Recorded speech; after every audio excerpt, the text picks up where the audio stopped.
Welcome back to Kiesel News, everybody. And we have some very unfortunate news to start us off, being that Donald Sutherland has passed away at age 88. Now, I don't want to talk about this for too long, as using deaths for clout is not something we should do. I definitely won't put it in the title, but I just want to pay my respects to Donald Sutherland, absolutely legendary actor. He's been in so many great films. Obviously, Hunger Games. He was in a movie that I watched that was a Stephen King adaptation recently, and he was so good in that. I did not know that he was only 88. I mean, obviously 88 was very old. He lived a long, fulfilling life. But I figured he was at least like 95 by now. It seems like he's been in his 80s for over 10 years. Because I thought he was in his 80s when the first Hunger Games came out. He's looked the same for so long. Rest in peace, Donald Sutherland. You better get something on the Hollywood Walk of Fame, man. There's so many actors getting shit now. If there's anyone who deserves it, even posthumously, it's Donald Sutherland. To pivot to film news, we have news on a movie called The Electric State, which is directed by Jong Anthony Russo. So that is likely why the movie was given the immense budget that it was, being $300 million. Now, the Russo brothers obviously have plenty of experience with big budget films, being such huge names in the MCU, so it's not out of place for them to have big budget films. But this movie doesn't have the Disney budget, so where are they getting this $300 million from? I mean, the movie sounds good, don't get me wrong, but it's hard to see Netflix putting this much money into a standalone film that's not part of any other franchise. I think the last time they really did this was when they went in with The Gray Man, right? And they wanted to turn that into a franchise. So I could see this totally turning into a series of movies, especially if Joe and Anthony Russo are down. And I mean, with this all-star cast, you could definitely bring them back for multiple films.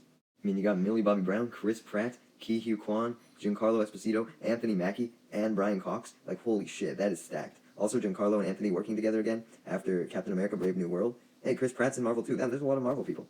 And Brian Cox and Giancarlo Esposito working together, despite the Emmys drama with Better Call Saul and Succession. That's interesting. Obviously, Giancarlo and Brian have no beef, but maybe that's where all the budget went, just towards the actors. Because the movie doesn't seem like it'll need a whole lot of special effects or anything. It is sci-fi, but it's about an orphan teenager who traverses the American West with a robot in search of her younger brother.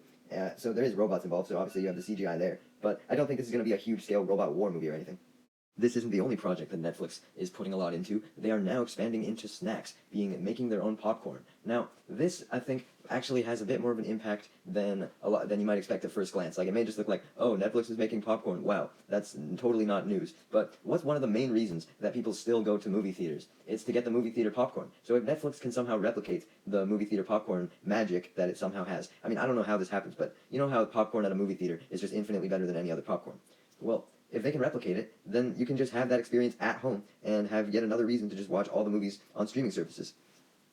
Although I suppose if anything deserves to be the killing blow of movie theaters, it's swoon-worthy cinnamon kettle popcorn. Like, honestly, that sounds fire as fuck. What the hell? All jokes aside, if Netflix does decide to put out even more flavors of this, it could genuinely impact the movie industry a little bit in terms of the theaters. Next up, to something more serious. Louisiana is the first state to require 10 commandments to be displayed in every classroom. What the hell, dude? This is something straight out of the Renaissance era, when the church had more power. There's so many non-Christians in today's modern world. Why should we have to have the 10 commandments be displayed? The U.S. obviously prides itself on being a free country. This is just taking away freedoms. It's taking away religious freedom. And I'm not shitting on Christianity. Obviously, if you want to be Christian, go ahead. But as someone who doesn't really align themselves with any religion at all, it shouldn't be being forced on people. And I mean, what if it doesn't stop there? Sure, having the 10 Commandments just on the wall isn't going to do much harm. I mean, overall, the 10 Commandments are good rules to follow. But what if it extends to, hey, you have to do this in the Bible or this in the Bible, and we eventually lose freedom of religion in some places? Oh, white chocolate bars come in Feastables. Whoa. Obviously, this is definitely not news, but it will give me a reason to support Mr. Beast, as my hot take of the century is that I am not a chocolate fan, but I am a fan of white chocolate. So now I can support one of the best creators on the platform, while not just wasting money on a product that I'm not going to eat myself. Thanks to a community post by the Transformers YouTube channel Axiom Nexus, I've been informed of some interesting Transformers news. Now, he goes on to talk about news from a leaker about the toys and stuff, and I could give two fucks about Transformers action figures, but the interesting part is that the new series that's coming after the canceled Earthspark reportedly doesn't have a Megatron or Starscream or a lot of other classic Decepticons in it yet. I don't know how I feel about a Transformers project not having Megatron at all, but at the same time, it does intrigue me that they're going for something different, and not just a regurgitation of G1 for the 1000th time. Earthspark at least introduced the Terrans as new Transformers, but I want more, you know? Remember when Pornhub was banned in Texas not too long ago? Well, now, other states are following up, being Indiana and Kentucky. Now, these states, in my opinion, make more sense to do something like this, as they're typically viewed as more conservative, I guess would be the word to use. As opposed to a place like Texas that is always portrayed as loving their guns, loving violence, etc., like a place like Florida or something. I think it makes more sense for these states to be doing something like this. I don't think it's much of an issue. It's not like Pornhub is the only porn site. Just go to something else, man, like X videos or something. And there's plenty of re-uploads. If you're that desperate, then just find another site.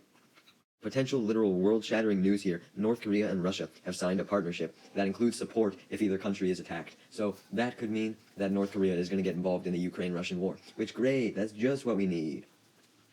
I guess the only positive side here is that we won't have nuclear-on-nuclear war, because Russia and North Korea shouldn't get into a fight. Now, I don't really know what else to say here, as I usually like to fill all my news with jokes, but I don't really feel comfortable adding in some jokes here, because this could potentially be a real serious issue, especially for Ukraine. Ah, that's better. Fuck real-world issues. A Megan spin-off is in the works, baby. It's titled Soulmate, which, I don't think that implies that the AI will be very advanced. The mate joke died years ago, guys. Despite that, the plot is about a man who gets an android to cope with the loss of his recently deceased wife. Now, I have to hand it to Discussing Film here. They used the having sex with robots image. That was a very good call. And I definitely feel like this could be a comedy as opposed to a horror, as it would just be so funny to see a desperate guy try and fuck an android. But the more I think about it, this is basically what the plot of Red vs. Blue was. The director lost his wife, so he tried to recreate her using AI. Now, Red vs. Blue is one of the best stories of all time, in my opinion, so if they can tell a good story with that premise, I'm sure this movie can do good as well. Scripts are already complete for Ted Season 2. Now, this is very shocking, as the season was just greenlit, no? I mean, they could have obviously worked on it before having an official greenlit. A lot of shows do that. But Seth MacFarlane originally had no plans to do a Season 2, right? So I don't think he would have had a whole bunch of scripts in his back pocket. But with the scripts being done already, I hope this doesn't mean a decrease in the show's actual quality. Because Season 1 was fucking legendary, honestly. Like, I know that some people that I talked to thought that it fell off after the first couple episodes, and the first couple episodes were definitely the best, aside from episode 6, I think it was, which is my favorite, but I have faith that Season 2 will be good. The OceanGate co-founder is organizing a trip down to an unexplored sinkhole in the Bahamas. Like, bro, are you fucking for real, dude? If I was in this guy's shoes, I would have resigned fucking instantly, man. You know how much bad press this guy must get? I mean, look at Boeing. The CEO for Boeing even was like, you know what, I think I need to resign. I can't take the hate anymore. But OceanGate, no, he's just like, no, this isn't my fault at all. Honestly, I think we should halt ocean exploration until we actually have robots who can go and sacrifice themselves for us. Like, we're really not that far off from that, and it's not like exploring the ocean is super crucial anyway. Especially a sinkhole of all things, there likely won't be much interesting down there.